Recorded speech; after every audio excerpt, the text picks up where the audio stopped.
All right, start with the good news. This part of the fence looks like it's in pretty good.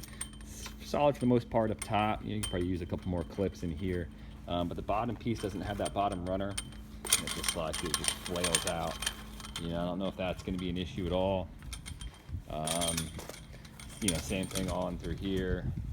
Same thing on, that piece actually has the runner down. You can see down through there. Stays in a little tighter. The light's on, I just noticed that.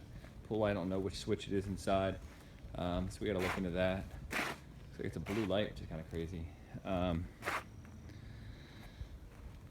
This piece is still busted out from here. We gotta get some of this dirt out of here, do something with it.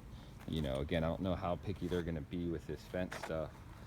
This piece is still like down low, from the ground. I guess it's 48 inches, but that piece is, and this, the gate doesn't even really, the gate goes nowhere, it's not opening or closing. It's like it almost has to be dug out underneath there. How can it be auto closing if it's just running on gravel? Like this piece doesn't even move. It should at least, pretend like it latches, and it doesn't even do that. Like I gotta push. I mean, it's like it's almost, actually looks like it's put on in reverse, to be honest with you. So I guess it should move back the other way. So I can't even get it to come on the other side of this now that I engaged it. So that thing's totally effed. There's no caps on here, which seems like it's obviously a safety hazard. This little block is still pushing out the fence over here on this side.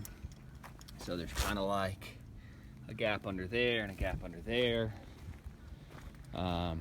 This piece was never fixed. That was in the video. I don't know if that little piece broken and that little gap there is going to matter. Over here, we're a little bit better. There's some rock and stuff. Obviously, some of this has to be cleaned up.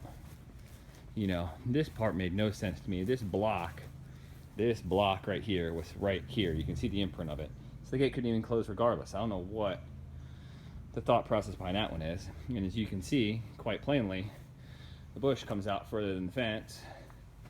So it couldn't close on its own even if it wanted to. And again, you can see by the marks, it's hitting the grass and it's hitting the bush. So how could it close? This one does what it's supposed to, as you can see. It engages in like that, unlike the other one. Press down, it opens, but it doesn't close on its own. It's something obviously with this mechanism here, it's not doing it the right way. Dude, we're a long way off from getting this right, in my opinion.